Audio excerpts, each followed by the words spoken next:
Okay, well, thank you very much. This is a truly historic day, a very, very important day, especially in a beautiful part of the world. I'm pleased to announce a truly historic commitment. Serbia and Kosovo have each committed to economic normalization. Very important term. They've been working on this for many, many years, decades, actually. After a violent and tragic history and years of failed negotiations, my administration proposed a new way of bridging the divide.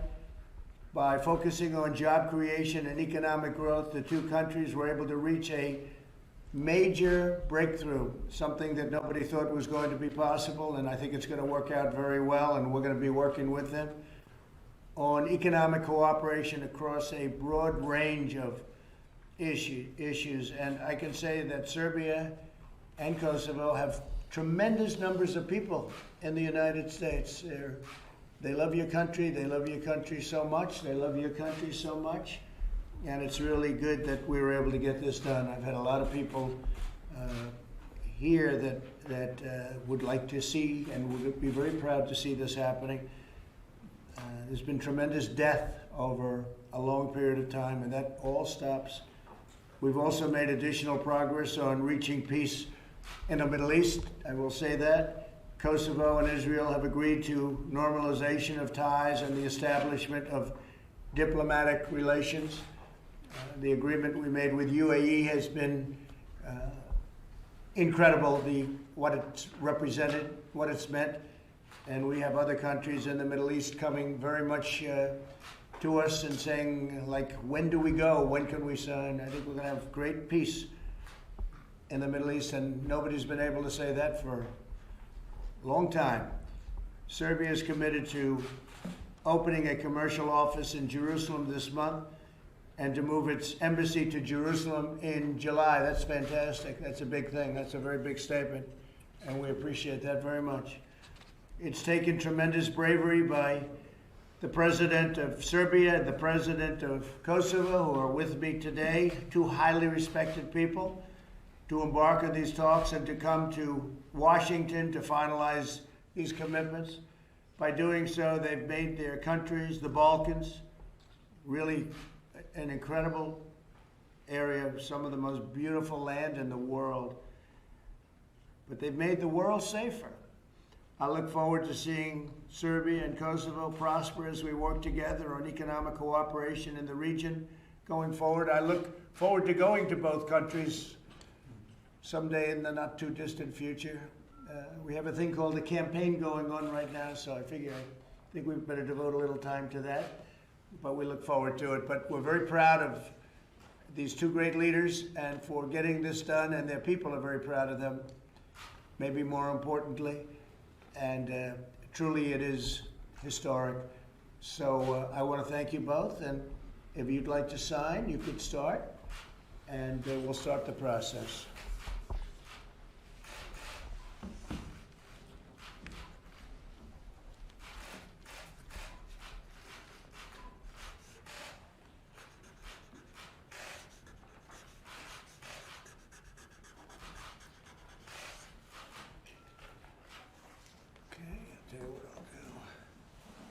I'm going to give you this one.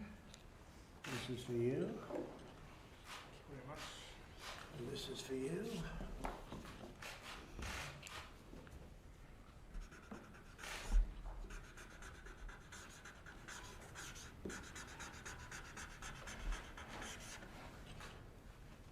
That's for you. That's for you. Thank you. Thank you very much.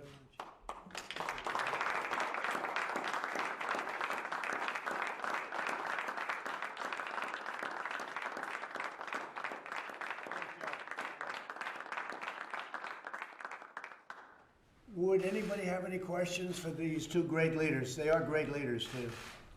Yes, may I ask when, gentlemen, it would be possible to expect normalizing ties politically between your two countries? Sure. Would you like to respond, or I could have somebody else? Robert, would you like to talk about that? So I think that the focus here, and I don't want to step on President Vučić or Prime Minister Hoti, but I think today is about normalization of economic ties, and it's really a fantastic step that the two peoples have taken, both Kosovo and Serbia, and it's taken a lot of effort. I think that's a first step, and I think down the road, as those economic ties grow, I think there will be political solutions to outstanding issues. But today we want to focus on the normalization of economic relations between the companies, the opening of border crossings, investment by the United States in both Kosovo and Serbia, deals between Kosovo and Serbia on recognizing each other's diplomas and licenses, so that a dentist who's trained in Kosovo can perform his practice or her practice in Serbia and vice versa. So I think there's just a lot of amazing steps that we're taking here, and so I think the focus today is on the economic normalization, and our feeling is that that's going to lead to breakthroughs on the political front in the future. It's going to really bring them together. Rick Grinnell, please. I think everybody knows that we've been stuck politically in this issue for decades, and many times fighting about symbolic things. And what President Trump did from the very beginning is say, let's flip it. Let's figure out how to do economics first. You can't pay your rent and you can't buy food with symbolism, but you can when you have a job.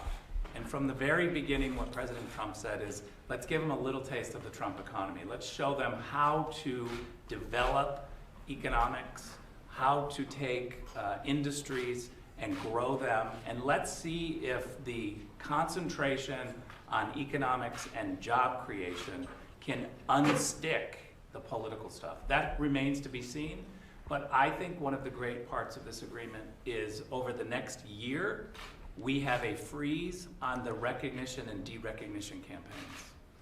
That means over this next year, we can see job growth and job creation really take hold in the region, and then a year from now, judge us on where the political process goes. Thank you, Rick. And speaking of job growth, I think it's important to say that our unemployment rate dropped all the way down to 8.4%. It was just announced an hour ago. And that is many, many months ahead of schedule. They said you won't break 10% at least until next year sometime. And we just hit 8.4%, and we're going down rapidly, plus a lot of jobs were produced. But very important, we just broke the 10% mark, and that wasn't going to happen until January, February, March maybe. And so we're at 8.4%, and that starts to sound much more normal. We're recovering from the China plague, and they are too, by the way. They got hit very hard. Every country did almost. 188 countries got hit. But 8.4% is an incredible number, way ahead of schedule, way ahead of schedule. So again, any other questions for the two gentlemen? What was your role, Mr. President, in bringing about this economic agreement, and why did it take decades to get to the point that we are at today? Well, I can tell you that it took decades because you didn't have anybody trying to get it done. We've been working on this for almost from the beginning of the administration, and you had some deep-seated feelings and long-term feelings, and there was a lot of fighting, and now there's a lot of love, and that's the way it's going to be. I think they're going to have a tremendous relationship, and the economic is going to bring them together. It's going to unify the two countries, and it was just something that was so obvious to me right from the beginning. And Rick Grinnell, I think in particular, he would talk about it all the time. He didn't understand why this had to be, and he was right. And he brought them together with Robert and with Jared and Avi. So many people were involved, but it just seemed to be such a natural fit. And I think you're going to see some really tremendous things are going to happen. In addition, it's going to be great economically for both countries. Plus, it also opens up the United States much more easily to both countries. We don't have to worry about these two sort of warring nations, fighting nations. And I think they're going to have a fantastic relationship. Economics can bring people together, and that's what's happening right here. But my people did a fantastic job. They really did a fantastic job. Any other questions for the? Yes, please. I'd like you to say. If you allow me, I'm really honored and privileged to be here and representing Serbia here in Oval Office, and thank you, Mr. President, for doing a great job. When I say great job, I really mean it, because your people and you wanted to engage yourself into a matter that, as a matter of fact, very few people wanted to do, and also your commitment to stabilize the region and to bring peace and stability into the region is something that we appreciate a lot. It's something of enormous significance for us. But speaking about economy, of course, speaking about politics, we haven't resolved all our problems. There are still a lot of differences between us, but this is a huge step forward, and I'm once again profoundly grateful to you and to your people that you successfully got us here. And we didn't speak about many items that we signed today, but for us it's very important that we are going to have a unified economic zone in an entire Western Balkans, which will bring us to the real economic results for the benefit and for the sake of all our people. Once again, Mr. President, we appreciate and we respect your role, and if I may use or misuse this opportunity to extend an invitation to you to visit Serbia. The last US president that visited Serbia was Jimmy Carter because of Tito's funeral. Come to Serbia and you'll see the most hospitable reception, and you'll see how people of Serbia will react to them. Once again, many thanks to you, many thanks to Rick, to Jared, to Mr. Pence, to Robert O'Brien, to all the people that dedicated their time and bringing us here to Thank Oval you. Office. Thank you once again. Congratulations. Thank you Thank you, very sir. much. Please. If I may, Yes, Mr. President. please. So thank you very much for your exceptional role and for your great team that we came to this point. I think absolutely this is a great moment for Kosovo and for the region. I think we made a huge step forward toward full normalization of relations that should lead eventually to mutual recognition between the two countries. We are fully committed to work together to improve people's lives, to create new jobs in the region, and we fully believe in your administration. We share the same values of freedom, democracy, and open market economy, so we are looking forward to start implementing this agreement as soon as possible. Going to be very successful. We have no doubt. Absolutely. We have no doubt. It's too bad this couldn't have happened many years ago, but you needed somebody to That's right. work it and bring it together. So congratulations to both. Mike Pence, please. Well, Mr. President, I just want to extend all of our congratulations to the President of Serbia and the Prime Minister of Kosovo. Mr. President, you demonstrated again a commitment to peace. And today's agreement on economic cooperation, we believe, as the President and Prime Minister do, as you do, that this is an important step toward peace in the Balkans in the long term. But let me also say how much we appreciate and welcome the important steps that both of these countries are making, Mr. President, in the direction of recognizing Israel and moving embassies to Jerusalem, as you have done. The good book says, blessed are the peacemakers. And Mr. President, I think the American people, people of Serbia, people of Kosovo that are looking on know that there are three peacemakers here, and we've made an important step with this economic agreement toward lasting peace in the Balkans. I want to congratulate them, and I want to congratulate you, Mr. President, on your leadership that brought us to this historic day. Thank you, Mike, very much. I'd like to have a really great senator, Ron Johnson, Wisconsin, and you have a lot of people from Serbia and Kosovo living in your state, and you were a big part of it, so thank you, Ron, very much. Would you like to say something? Well, first of all, this is a really big deal. I could not be happier for everybody, particularly the people of Kosovo and Serbia. This was a brilliant strategy. I've been involved. I made multiple trips to both Kosovo and Serbia. And by the way, if you go, you will find what fantastic hosts the folks from Kosovo and Serbia are. But this has taken real political courage. This is not easy. As much as we can say, well, what's the big deal? This is a really big deal.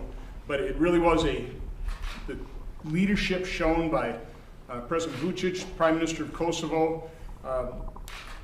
The beauty of focusing on economics is that their people will see the benefit and they will be able to overcome and take the next step. This is a big day for, I think, stability in the Balkans as well. So again, I'm just glad to be here to see the culmination of this, and I just want to congratulate everybody involved, but in particular, I want to congratulate the people of Kosovo and Serbia. America is your friend, and we want nothing but the best for the people of Kosovo and Serbia. And you have a very good tennis player playing right now in the U.S. Open, right? The best in the world. By far the best in the world. Number one. officially. Djokovic. Yes. Djokovic. Yes. He's And a great player. Yes, and many NBA players. Yes, many you NBA do. players. Yes, yes. And very good players, as a matter of fact. They're all as tall as you are, Younger. even a little bit taller maybe. Yes. Well, we want to thank you both, and this has been really terrific. Would you have any other questions for the Prime Minister or the President? We want to ask you about the economy if we can a little bit. Yeah, sure. So on the economy today, obviously, there's 1.4 million jobs Right. that were added. At this pace, though, it'll still take a full year before all the jobs lost before the pandemic are regained. Is that good enough? I think what's happening is you're going to see tremendous growth in the very near future. We're rounding the curve. We're coming up with vaccines. I think the vaccines are going to be announced very soon. And I think you're going to see great companies announcing these vaccines. I spoke with Pfizer today. I speak with the different companies, Johnson & Johnson, as you know, doing really well. Moderna. We have tremendous talent, tremendous scientists, and they're really right there. And I think you're going to hear some very good news. And also, to me, maybe even better, I think when it comes to therapeutics, you're going to have some incredible news coming out very soon. I say therapeutics because that's you walk into the hospital, and whether it's a transfusion or a shot, people get better. That's something that I think right now is really incredible. The numbers are way down, as you know. Florida's doing very well. Arizona's been actually a little bit of a miracle how quickly it went down, because it went up and it went down very quickly. Two really great governors. Texas, great governor, same thing. California, the numbers are way down. So we're really starting to see those areas that popped up are really going down. The mortality rates, you look at the percentages, what's happening, and that's because of the convalescent plasma, it's because of the remdesivir. It's for a lot of different reasons, but we all, we do have therapeutics that are really having an impact, and you're looking at what's going on. I've seen numbers from 50 to 85% better, so that's really something. So we're very proud of the job we're doing, and I think in particular, not only the great companies, but the companies, every one of them has said to me, if this was a more typical kind of presidency, I'll be nice. If this was a more typical kind of president, getting these approvals would take 2 or 3 years, and they'll have them. I mean, as far as we're concerned, they're very close to announcing some very big news.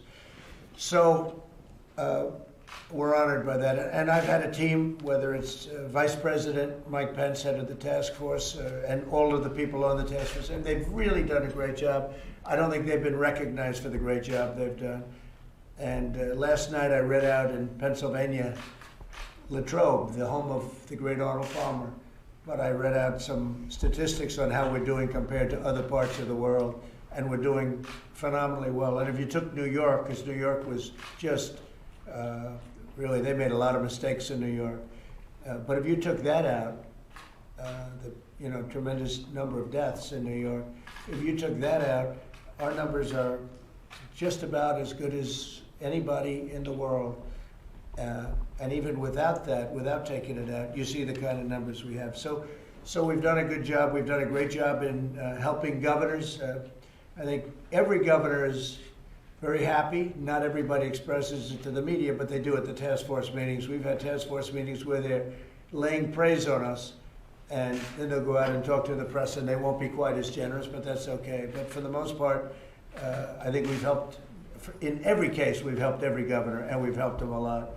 And some of them we've made look very good, and some have done a really great job, and others haven't. But as a country, we have really done a terrific job, and I want to thank Vice President Pence. But I won't thank too much right now, because we like to get the job finished first. And the vaccines are going to come out soon, and the therapeutics are continuing, and that's why we're having the kind of numbers we have. And I'll be doing a news conference today at 5 o'clock, so I'll see you there, okay? Sir, do you need to apologize to service members and veterans? No, it was a fake story written by a magazine that was probably not going to be around much longer.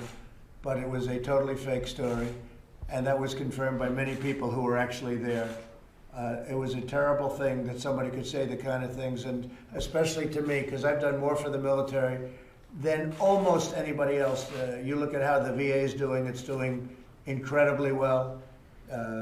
We got all sorts of things done, from accountability to veterans' choice to everything. And it's got right now the highest approval rating that it's ever had, 91% approval rating. It's never been anywhere close to that. Nobody's done what I've done, and that includes salary increases, but it really includes the rebuilding of our military, because as you know, when I came here, our military was totally depleted, and we spent almost $2.5 trillion, but much more than you spent on your military, I can tell you that, right? Slightly more. $2.5 trillion, all made in the USA, F-35s, brand new jets and rockets and missiles, and hope to God that we never have to use it, but our nuclear is now in extraordinary shape, including new weapons. I just hope we never have to use that, because that's a level of power that you don't even want to talk about, you don't even want to hear about it. So it's a fake story, and it's a disgrace that they're allowed to do it. And very interestingly, I hate to bring up his book, but John Bolton, no friend of mine, I thought he was, didn't know too much about what he was doing. He didn't do a good job, but he wrote a book, and he talks about this incident, and he doesn't mention it. And frankly, a lot of reporters, even some pretty bad ones, they read that, and that was the end of the story. Now, there's nobody that considers the military, and especially people that have given their lives in the military, to me, they're heroes. To me, they're heroes. It's even hard to believe how they could do it, and I say that. It's so, the level of bravery, and to me, they are absolute heroes. Thank you very much, everybody. Thank you very much. Just a few moments ago, I hosted a historic call between Prime Minister Benjamin Netanyahu of Israel and King Hamad Al Khalifa of Bahrain. Both leaders expressed their condolences as well to the American people on this very, very tragic, horrible event that took place on September 11th. And they very much meant it. I want to thank them for that. There's no more powerful response to the hatred that spawned 9/11 than the agreement that we're about to tell you. You will hear something today that's, I think, very, very important for not only the Middle East, but for the world. In the spirit of peace and cooperation, both leaders also agreed that Bahrain will fully normalize its diplomatic relations with Israel. They will exchange embassies and ambassadors, begin direct flights between their countries, and launch cooperation initiatives across a broad range of sectors, including health, business, technology, education, security, and agriculture. This is a truly historic day. There had been 2 peace agreements with Israel in the last 72 years. This is now the 2nd peace agreement that we've announced in the last month, and I am very hopeful that there will be more to follow. I can tell you there's tremendous enthusiasm on behalf of other countries to also join, and we think ultimately you'll have most countries join, and you're going to have the Palestinians in a very good position. They want to come in, they're going to want to come in because all of their friends are in. But we have tremendous enthusiasm for coming into the deal. I want to thank the group of very talented people behind me, and you're going to be hearing from them in a second. But it's just a very historic day, a very important day, and so interesting that it's on 9/11. It's such a great time. We didn't know this was going to happen in terms of the timing, but it did happen, and we're very honored by it. When I took office, the Middle East was in a state of absolute chaos. I've restored trust with our regional partners, and together we've eliminated the ISIS caliphate 100%, isolated the radicals who pervert Islam and sow instability. Today, nations across the region and throughout the world are joining together, united in their determination to build a better future, free from the evils which perpetuate terror, And I think you see that. I think you see that happening very, very strongly.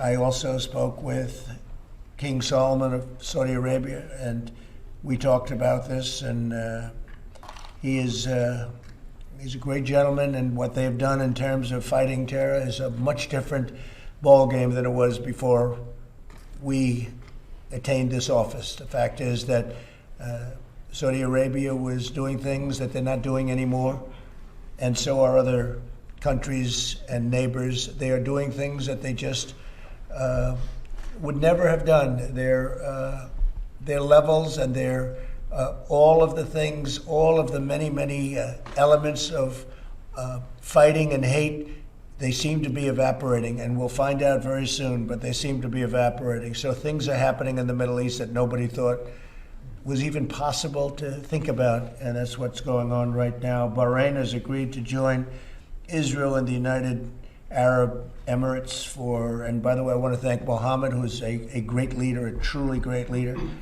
at the White House on Tuesday. So they'll be here on Tuesday for the signing of the Abraham Accords. The significance of the signing will be elevated from an already historic breakthrough to one representing a previously unthinkable regional transformation.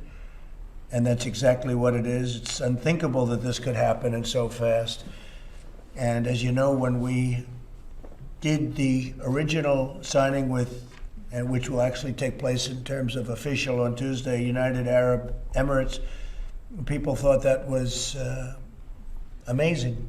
And now they're hearing this, and they're also hearing from other countries because they understand that other countries want to very much come in. On this occasion, I want to thank the leaders of Israel and Bahrain for their vision and courage to forge this historic agreement. Their leadership is proving that the future can be filled with hope and does not need to be predetermined by conflicts of the past. You know all about the conflicts of the past. They're very legendary. There was a lot of problems going on, but we've been able to work things out to a level that nobody thought possible. This is really something very special, very, very special. As more countries normalize relations with Israel, which will happen quite quickly, we believe, the region will become more and more stable, secure, and prosperous. In the meantime, we're pulling most of our soldiers out. So we're doing it the opposite way. They were doing it with nothing but fighting and blood all over the place.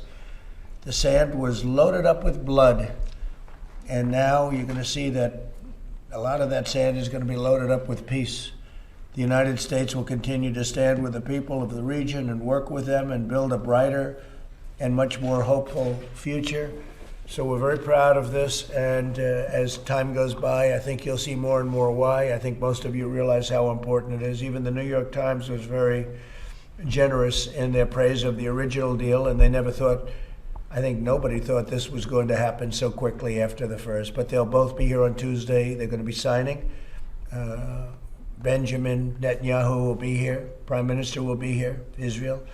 And we look forward to that. Just on this deal, because of the importance of the deal, we'll take some questions. But first, I'd like to ask Jared to say a few words and Mike Pence to say a few words and some of the folks. David, I'd like you to say something about it because it's so historic and these people have worked so hard and so long on it. This is really the culmination of a long period of time. Let's put it that way. I don't want to say how long, but it's a long period of time.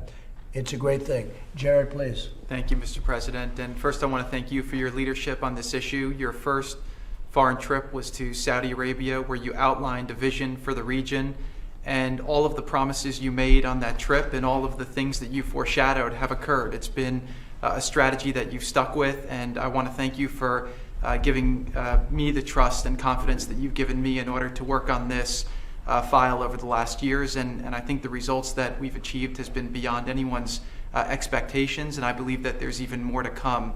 I just returned from the region last week. I was in the Middle East, where I took the first commercial flight that's ever flown from Israel to the United Arab Emirates. That flight flew over Saudi Arabian airspace. It was the first time in 72 years that Saudi Arabia has now waived their airspace to allow commercial flights to fly from Israel back and forth. Bahrain then did the same thing. The United Arab Emirates waived a 48-year boycott on Israel, which was an incredible development, and there are now delegations moving throughout the Middle East, figuring out how to bring the people closer together. What President Trump has done here is unthinkable. He's brought people in the Middle East together. There's been these barriers that have existed that have led to so much instability, so much war, so much loss, so much hopelessness, and we're seeing so much hopefulness now coming. And I will say something that I never thought would be the case, which is that on this last trip, the amount of optimism that has happened, that we're experiencing in the Middle East, is truly incredible. So I just want to congratulate you. I want to congratulate the people of Israel. I want to congratulate the people from the Kingdom of Bahrain. I want to thank their tremendous leadership. And I also want to congratulate the people of the Middle East, because the first deal that you were able to accomplish was so popular that things are really starting to move in a really strong direction. And this makes America safer. It allows us to bring our troops home, and it allows us to work on bringing prosperity to American communities. So really thank you for your leadership. Thank you. Congratulations Great on this job. great success. Great job. Thank you very much, Jared. Mike, please. Mr. President, I can think of no more fitting tribute to the heroes that were forged on this day 19 years ago, and all the heroes that were forged on battlefields ever since, than to see this peace agreement announced today. And Mr. President, you said from early on that we could stand with Israel and we could stand for peace. Your very first foreign trip was to the Arab world to reach out, to create new alliances. You affirmed our support for Israel when you moved the American embassy to Jerusalem. And the strength with which you have approached this has made now this second historic peace agreement possible.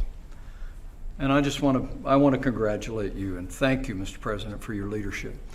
I also want to thank the people of the Kingdom of Bahrain and the people of Israel for finding a way forward to begin to take one more step toward peace in the Middle East, and to know that in this president and in the American people, they will have an ally with us. The good book says, blessed are the peacemakers. And Mr. President, I just want to congratulate you. I want to congratulate Prime Minister Netanyahu and King Hamad of Bahrain on bringing peace between their nations and widening the reach of peace in the world. Congratulations. Thank you very much, Mike. Great. Our wonderful ambassador to Israel, David Friedman, who has been really something. He's been, I put him there, I knew him for a long time. He was one of the most successful lawyers in the country by far. And at least based on his paycheck, I can tell you that. And he's a great lawyer, he's a great talent, and a great deal maker. And I put him there for a reason. I put him there to get it done.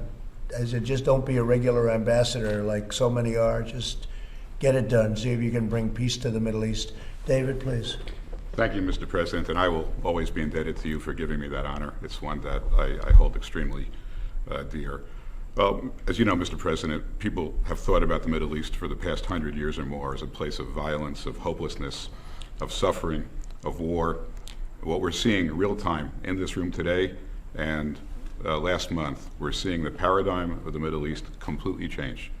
The world is turning in a very positive way, and it's all because, if I may say, because of the policy that you began in May of 2017, of trusting our allies, of empowering our allies, and in my case, of course, of being the greatest friend that Israel has ever had, of putting people on the job who share those values and convictions, and the fruit is now being born in this incredible peace agreement.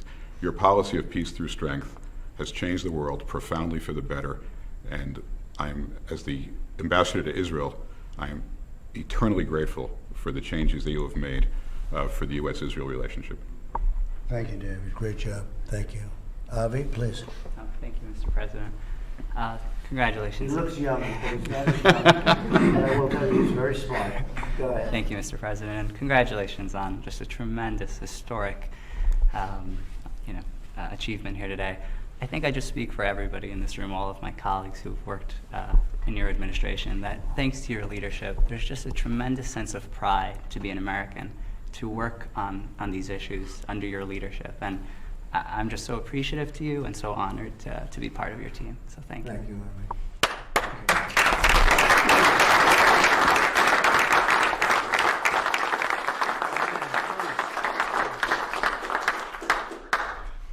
Mr. President, I think historians will look back on these two peace agreements as the beginning of the end of the Arab-Israeli conflict.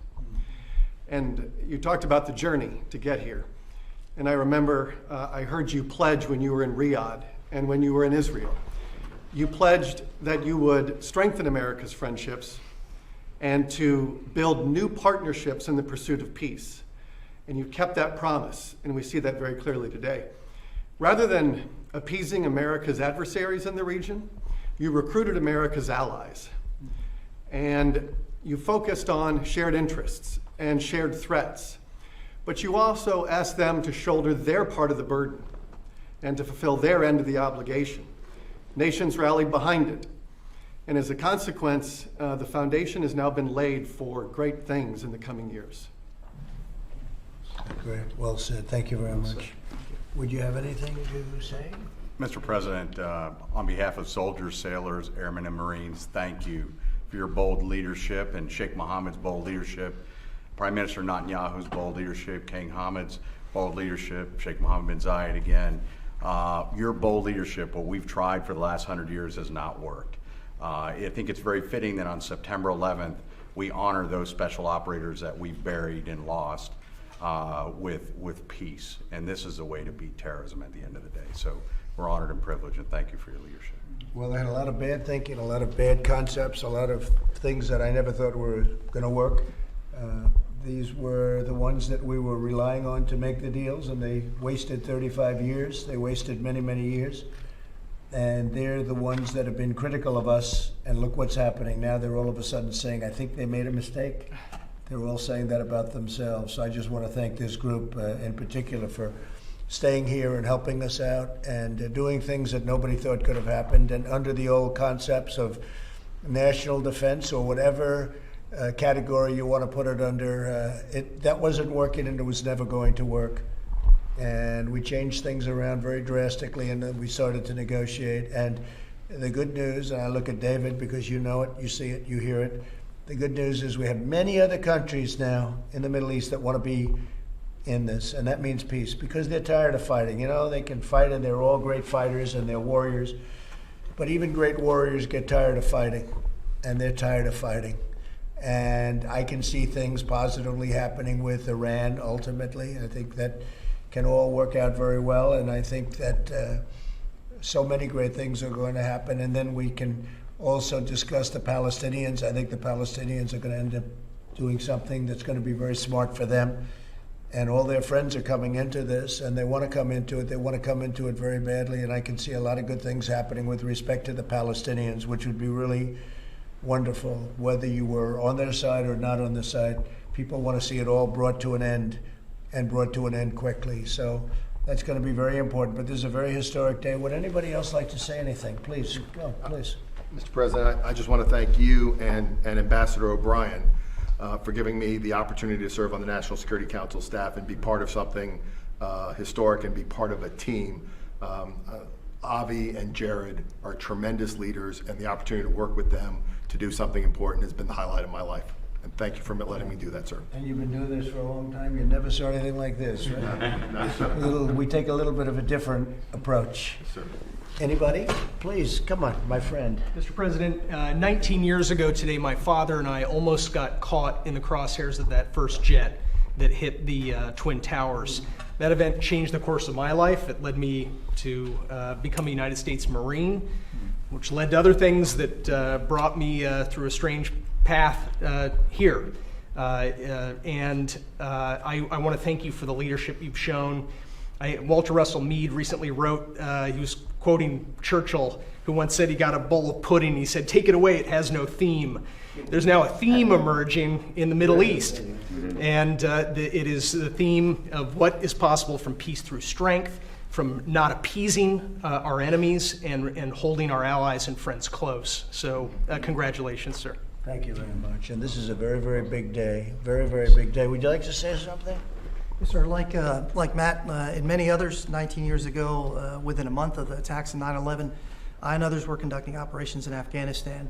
As General Correa pointed out, it's a privilege to be in different historic circumstances today, to be part of a tremendous team with an outstanding leadership. All of it possible, sir, because of your vision, because of your leadership and the relationships of everyone in this room. It's an enormous opportunity. It's something that no one can imagine, but it's an enormous privilege, and I'll always be grateful for it. So congratulations to you, sir, and thank you to you and everyone else here. Well, it is an honor to have worked with all of you. You're really talented people, incredible, and you were willing to be flexible. The word flexible is a very important word because we weren't going by the old standards and norms. We were going by standards that can get things done, but not only get them done in a much better way. And this is just the beginning. A lot of things are happening, and they're happening very quickly. People want to be involved, and they want to be involved. For the first time, I think some of you have told me the first time ever that you've ever seen anything like this, where they're rushing into an agreement. They want to be involved. They're tired of fighting, as I said. They're tired of fighting, no matter how they are, no matter how great a warrior they are. And you have some great warriors. I know most of them, but it's time. Thank you all very much. Thank you, please.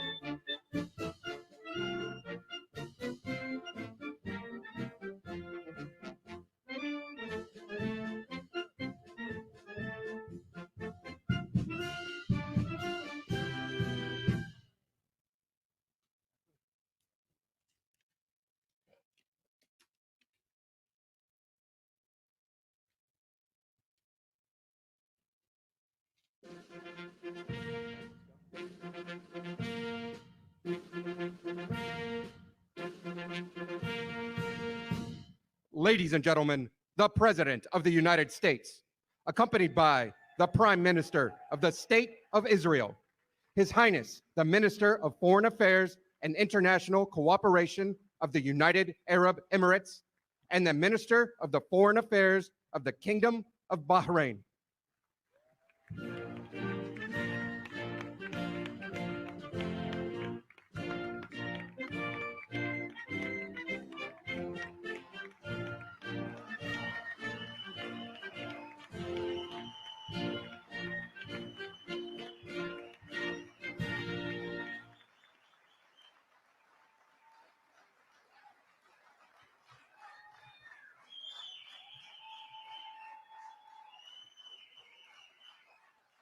Thank you very much. Please. Thank you.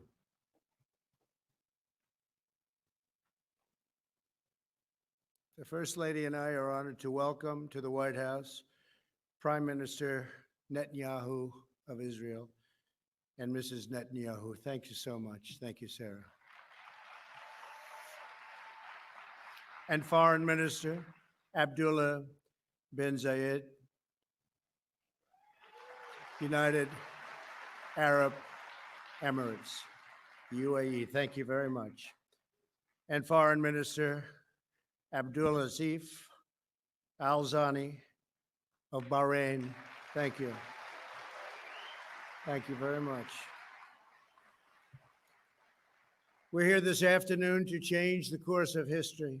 After decades of division and conflict, we mark the dawn of a new Middle East. Thanks to the great courage of the leaders of these three countries, we take a major stride toward a future in which people of all faiths and backgrounds live together in peace and prosperity. In a few moments, these visionary leaders will sign the first two peace deals between Israel and the Arab state in more than a quarter century. In Israel's entire history, there have previously been only two such agreements. Now we have achieved two in a single month, and there are more to follow.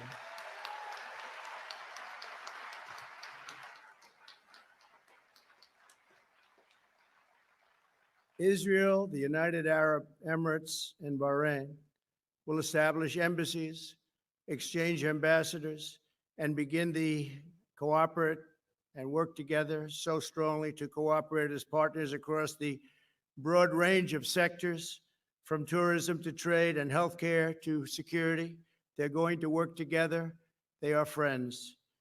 The Abraham Accords also opened the door for Muslims around the world to visit the historic sites in Israel and to peacefully pray at Al-Aqsa Mosque in Jerusalem, the third holiest site in Islam.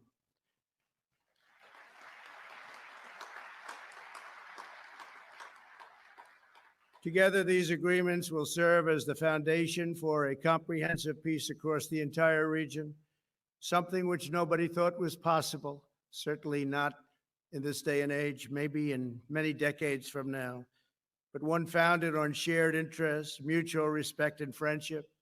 To our honored guests from Israel, the United Arab Emirates, and Bahrain, congratulations on this outstanding achievement. Congratulations. Fantastic.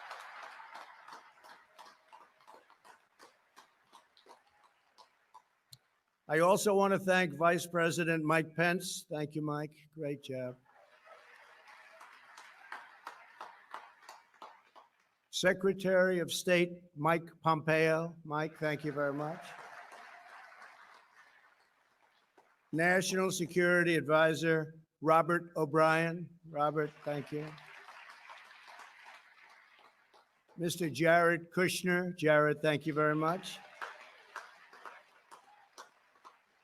Ambassador Brian Hook. Thank you very much, Brian. Thank you. Thank you.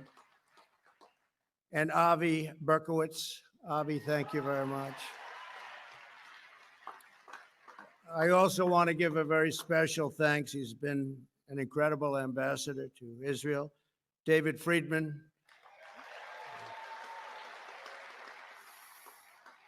That's a very great group of people, great group of patriots. They wanted this to happen so badly. They worked so hard.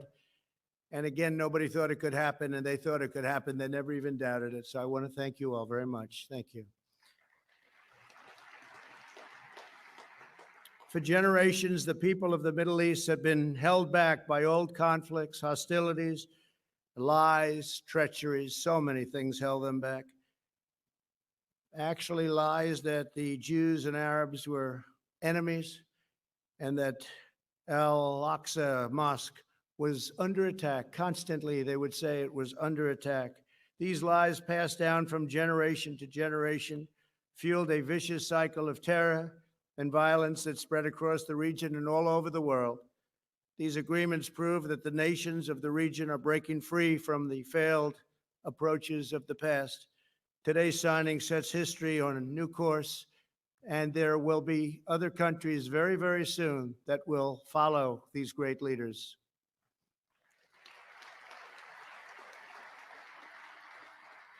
The people of the Middle East will no longer allow hatred of Israel to be fomented as an excuse for radicalism or extremism, so important. And they'll no longer allow the great destiny of their region to be denied.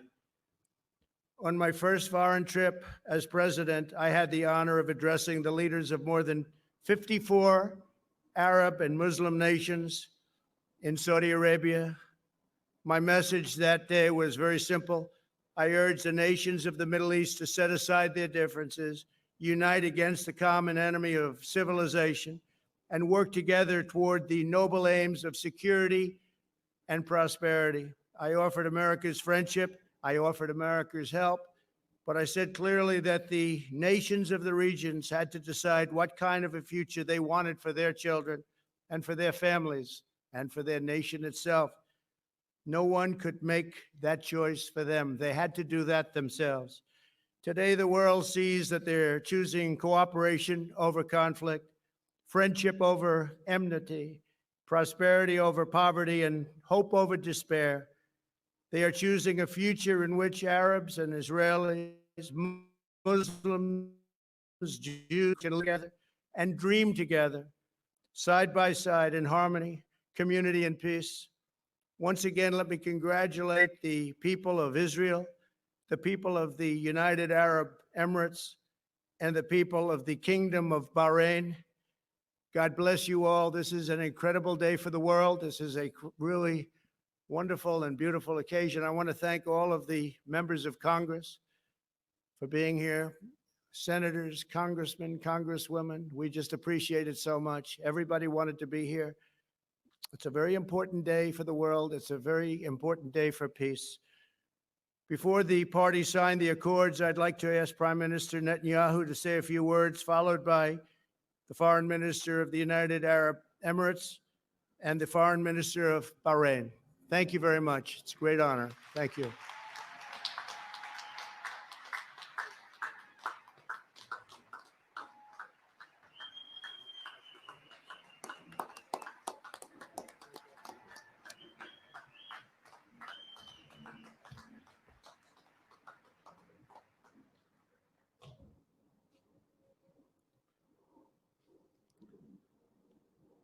Our dear friend, President Trump, First Lady Melania Trump, thank you for hosting me, my wife Sarah, and our entire delegation on this historic day. I want to recognize Vice President Pence, Secretary Pompeo, National Security Advisor O'Brien, and other cabinet members, Jared Kushner, Avi Berkowitz, Ambassador Friedman, and other members of the President's able peace team, senators, members of Congress, Israeli Ambassador Ron Dermer, his Emirate and Bahraini counterparts, as well as all the dignitaries gathered here on this sunny day.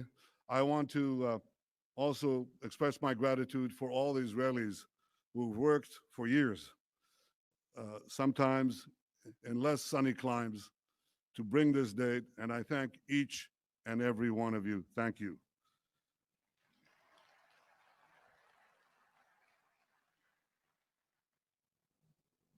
Ladies and gentlemen, Mr. President, this day is a pivot of history. It heralds a new dawn of peace.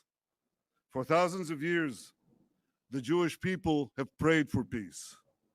For decades, the Jewish state has prayed for peace. And this is why today we're filled with such profound gratitude.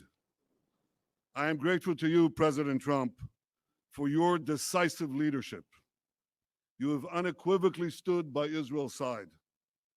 You have boldly confronted the tyrants of Tehran.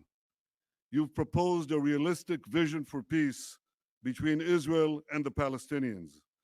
And you have successfully brokered the historic peace that we are signing today, a peace that has broad support in Israel, in America, in the Middle East, indeed in the entire world.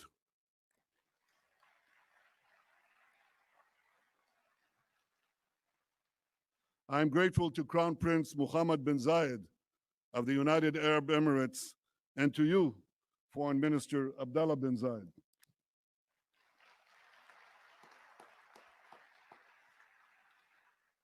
I thank you both for your wise leadership and for working with the United States and Israel to expand the circle of peace.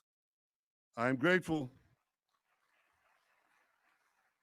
to King Hamad of Bahrain and to you, Foreign Minister Abdul Latif Al-Zayani, for joining us in bringing hope to all the children of Abraham.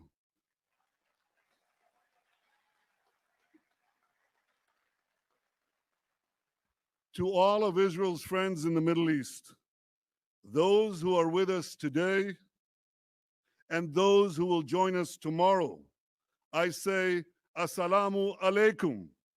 Peace unto thee. Shalom. And you have heard from the President that he is already lining up more and more countries. This is unimaginable a few years ago, but with resolve, determination, a fresh look at the way peace is done, this is being achieved. Thank you, Mr. President.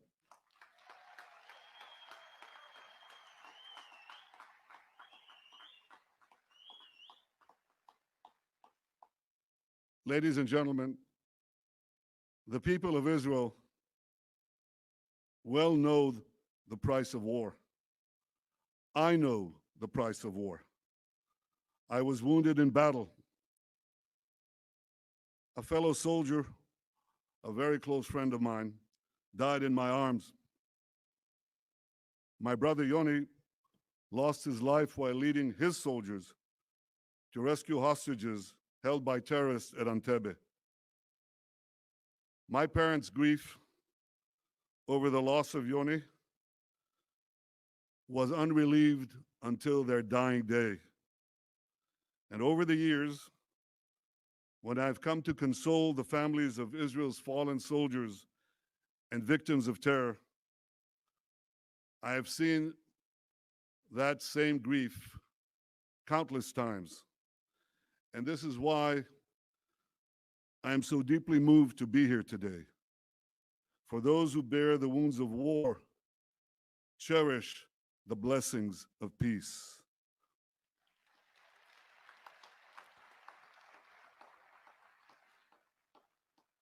And the blessings of the peace we make today will be enormous. First, because this peace will eventually expand to include other Arab states, and ultimately, it can end the Arab-Israeli conflict once and for all.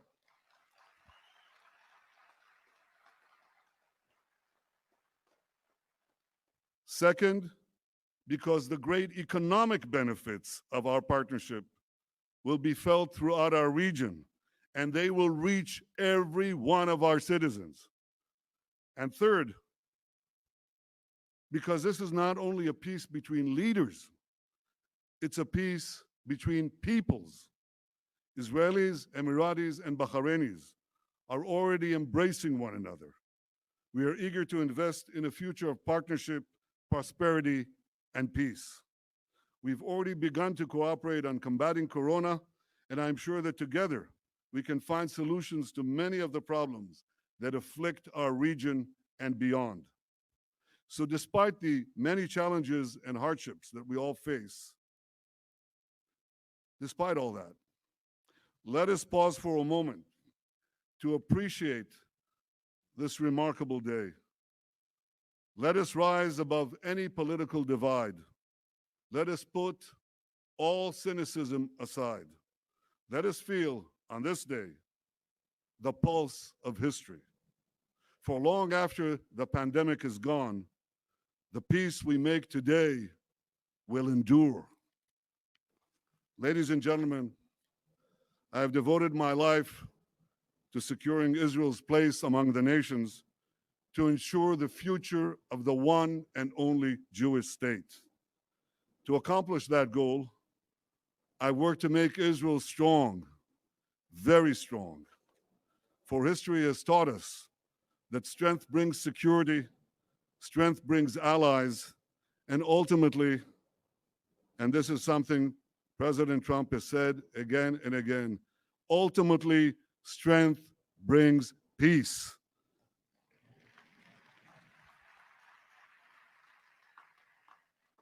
King David expressed this basic truth thousands of years ago in our eternal capital, Jerusalem. His prayer, immortalized in the book of Psalms in the Bible, echoes from our glorious past and guides us towards a brilliant future. Adonai oz le'amo yiten, Adonai yevarech et amo b'shalom. May God give strength to his people. May God bless his people with peace. Mr. President, distinguished guests, this week is Rosh Hashanah, the Jewish New Year. And what a blessing we bring to this new year. A blessing of friendship, a blessing of hope, a blessing of peace. Thank you.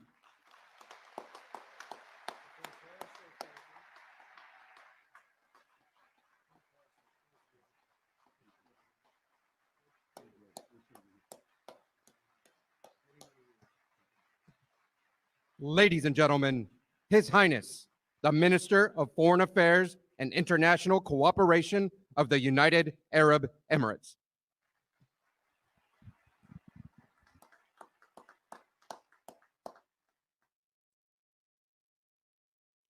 President, Mr. Prime Minister, and my friend Abdulatif Zayani, distinguished guests, Assalamu alaikum wa rahmatullahi wa barakatuh. Let me start by conveying the best regards of the UAE people and the leadership, and especially of Sheikh Mohammed bin Zayed, to you, Mr. President, and everyone gathered here today.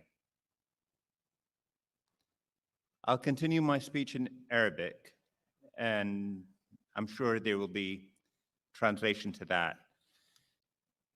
أقف اليوم أمد يد سلام وأستقبل يد سلام. نقول في ديننا الإسلامي: اللهم أنت السلام ومنك السلام.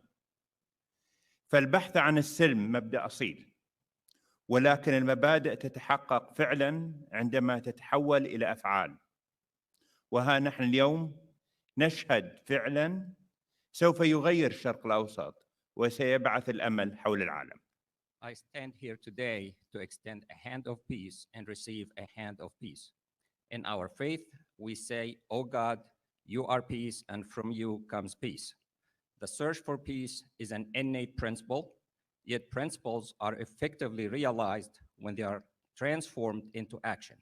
Today, we are already witnessing a change in the heart of the Middle East, a change that will send hope around the world.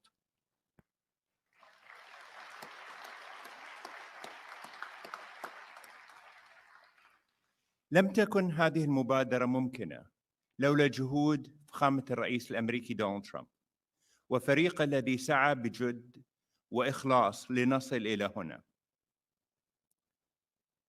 وهنا لابد لي أن أشير إلى صديقي وزير الخارجية مايك بومبيو، وصديقي جاريد كوشنر كبير مستشاري الرئيس الأمريكي، وكل المخلصين لمبدأ السلام في الولايات المتحدة الذين سعوا لتحقيق هذا الإنجاز الكبير. شكرا لكم. This initiative would not have been possible without the efforts of His Excellency President Donald Trump and his team, who worked hard and sincerely for us all to reach here. Most notably, my counterpart, Secretary of State Mike Pompeo, and Jared Kushner, Senior Advisor to the President of the United States, and all those who are genuine about the principle of peace in the United States, who have strived to realize this major achievement. Thank you.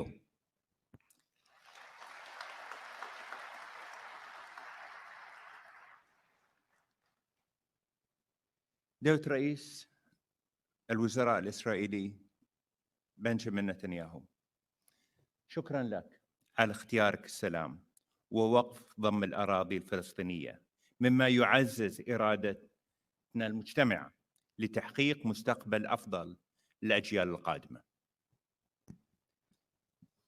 Your Excellency, Prime Minister Benjamin Netanyahu, Prime Minister of the State of Israel, thank you for choosing peace and for halting the annexation of Palestinian territories, a decision that reinforces our shared will to achieve a better future for generations to come.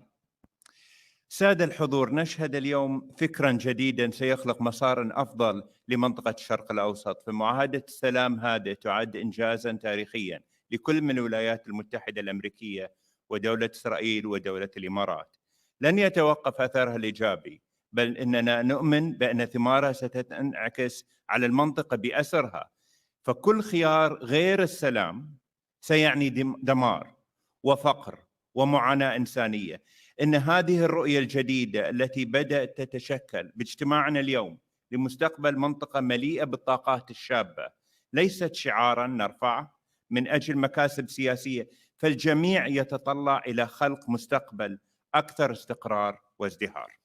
Ladies and gentlemen, we are witnessing today a new trend that will create a better path for the Middle East.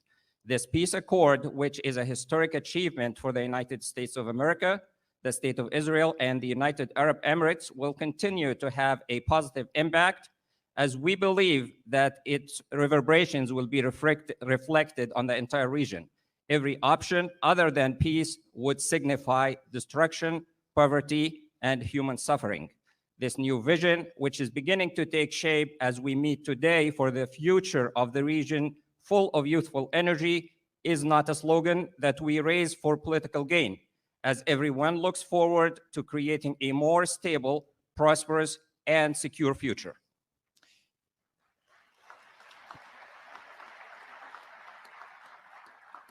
في زمن يسود فيه العلم يتطلع شباب المنطقة ليكونوا جزءاً من هذا الحراك الإنساني. وكم يسعدنا أن تكون الإمارات جزءاً من قوة الدفع هذا نحو الاستقرار ونمو الطاقات البشرية في مقاربة حضارية جديدة تفتح أبواب الفرص على مصراعيها ليستفيد منها محبي السلام والازدهار والمستقبل.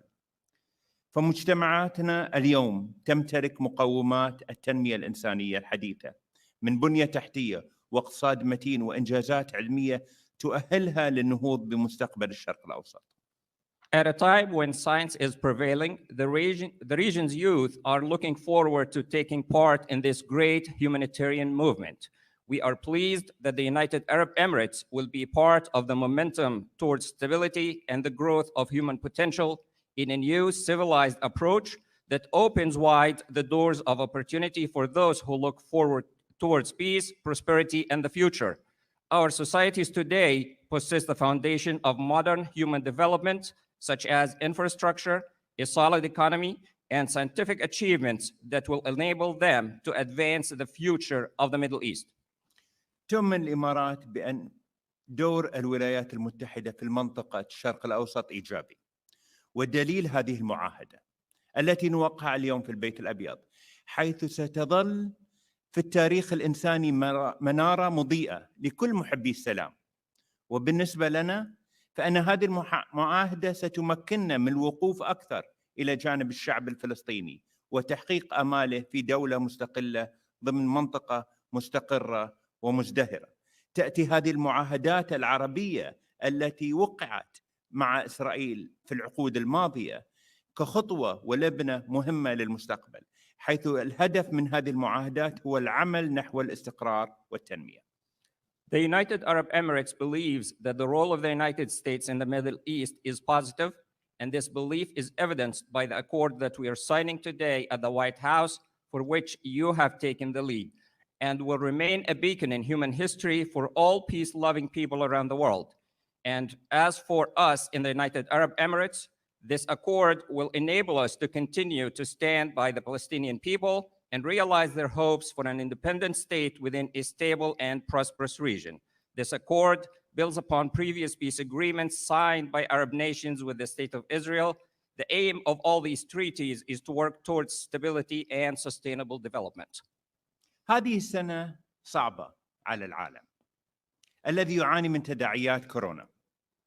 عززت بلدي التزاماتها تجاه المبادئ الإنسانية التي أرساها مؤسس دولة الإمارات الشيخ زايد، الذي علمنا بأن وقوف جانب مع الآخر أي من كان هذا الشخص مهما كان انتمائه العرقي أو الديني هو واجب إنساني ومبدأ راسخ.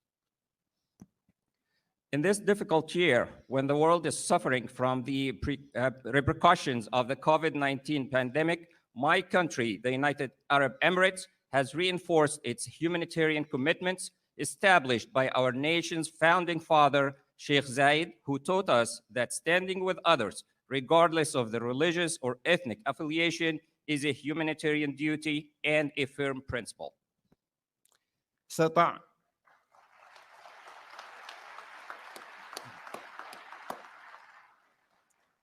استطاعت بلدي أيضاً في هذه الظروف الصعبة أن تطلق مسبار إلى المريخ. إن مسبار الأمل في الحقيقة يمثل أمل بأن منطقتنا قادرة على النهوض والتقدم، إذ تبنت الحكومات والشعوب العلوم.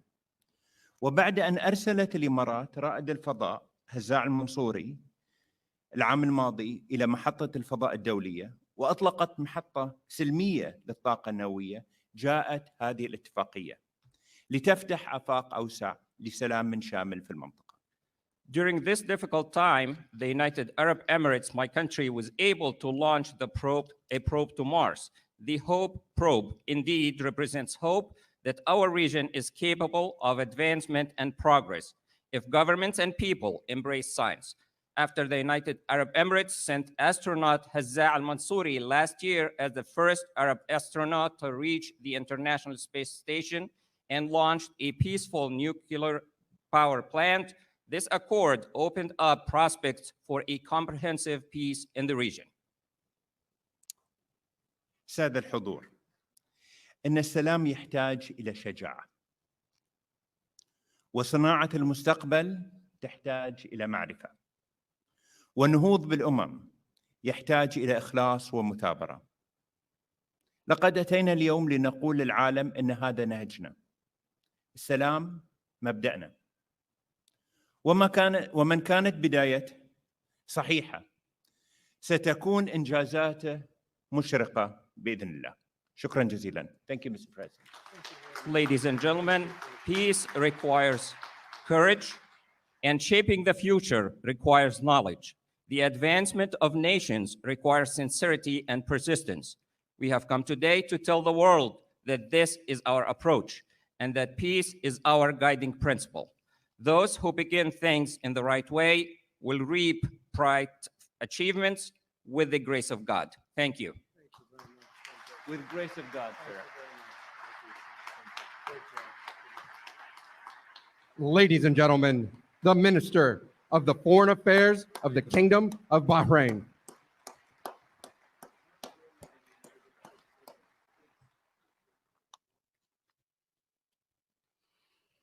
Mr. President, the First Lady,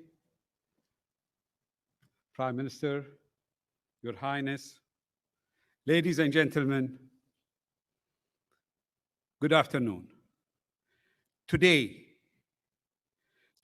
is a truly historic occasion, a moment of hope and opportunity for all the peoples of the Middle East, and in particular for the millions in our younger generations. The declaration supporting peace between the Kingdom of Bahrain and the State of Israel is an historic step on the road to genuine and lasting peace, security, and prosperity across the region, and for all who live there, regardless of religion, sect, ethnicity, or ideology.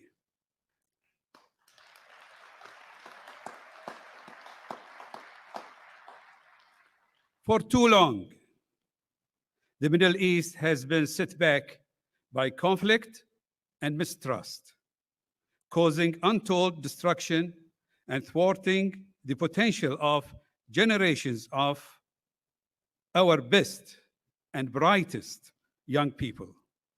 Now, I'm convinced we have the opportunity to change that.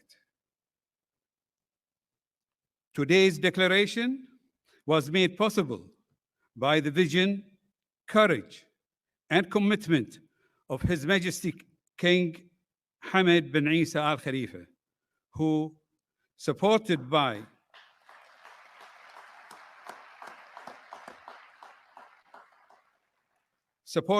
the people of Bahrain, has protected, institutionalized, and enhanced Bahrain's centuries-old spirit of coexistence and harmony, and has the wisdom to recognize that genuine cooperation is the most effective means to achieve peace and to safeguard legitimate rights. Thank you, Your Majesty, for this vision of peace for the region based on trust, respect, and understanding between all faiths, races, and nations. To our brothers in the United Arab Emirates, I congratulate you on your own momentous peace accord being signed today with Israel. His Highness Sheikh Mohammed bin Zayed has shown great leadership and foresight to make peace possible and secure a brighter future for our region.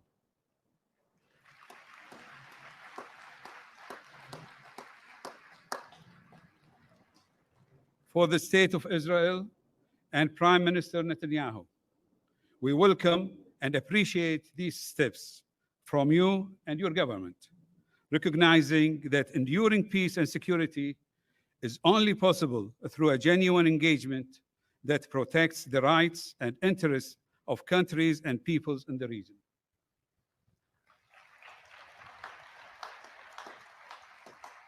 In particular, I want to express my deep appreciation to President Donald Trump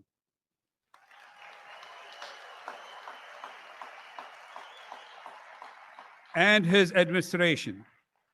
Mr. President, your statesmanship and tireless efforts have brought us here today and made peace a reality.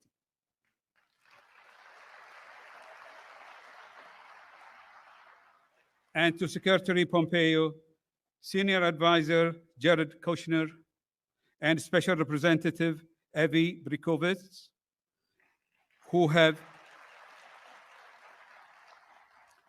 and others, many others, who have carried out their mandates with dedication and skill. Ladies and gentlemen, today's agreement is an important first step, and it is now incumbent on us to work urgently and actively to bring about the lasting peace and security our peoples deserve. A just, comprehensive, and enduring two-state solution to the Palestinian-Israeli conflict will be the foundation, the bedrock of such peace. We have shown today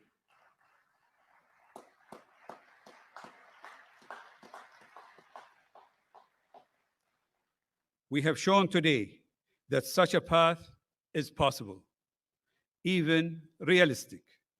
What was only dreamed of a few years ago is now achievable, and we can see before us a golden opportunity for peace, security, and prosperity for our region. Let us, together and with our international partners, waste no time in seizing it. Thank you.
The President of the United States, the Prime Minister of the State of Israel, and His Highness, the Minister of Foreign Affairs and International Cooperation of the United Arab Emirates, will sign a treaty of peace, diplomatic relations, and full normalization.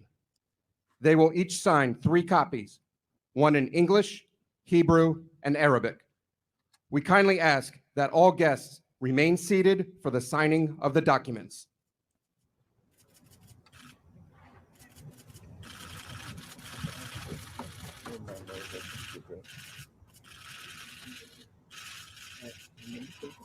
Can you be helpful here in telling me your name? Okay. You do the same for me in Arabic. I will. So, which one is mine? Thank you. That one.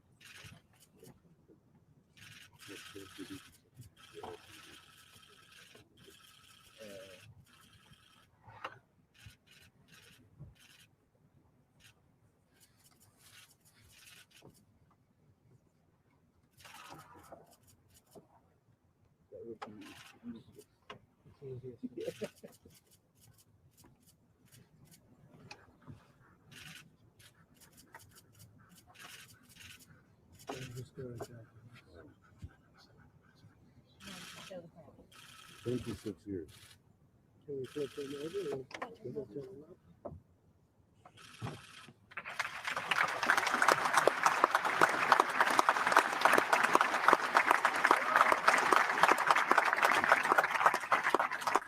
You wanna try that? Yeah.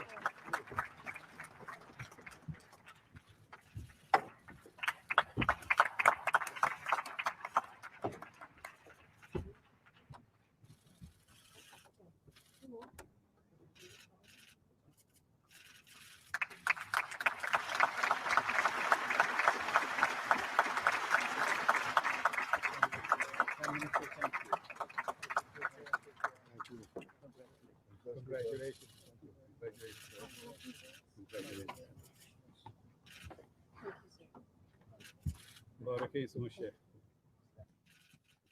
The President of the United States, the Prime Minister of the State of Israel, and the Minister of the Foreign Affairs of the Kingdom of Bahrain will now sign the Declaration of Peace. They will each sign 3 copies, one in English, Hebrew, and Arabic. We kindly ask that all guests remain seated for the signing of the documents.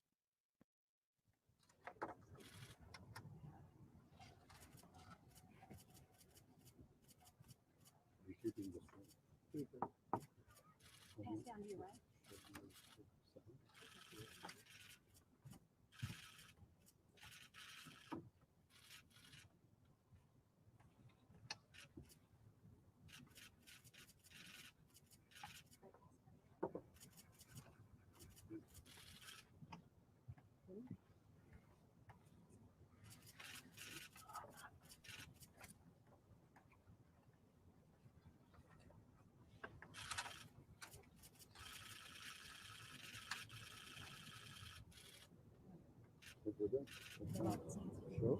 Yes.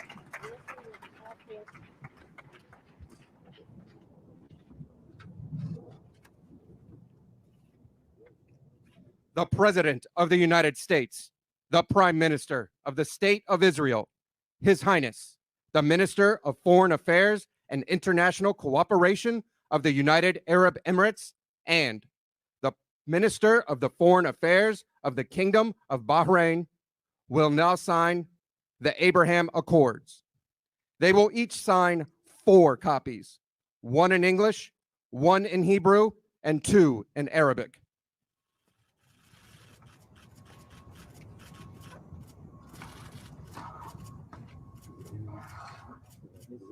You can just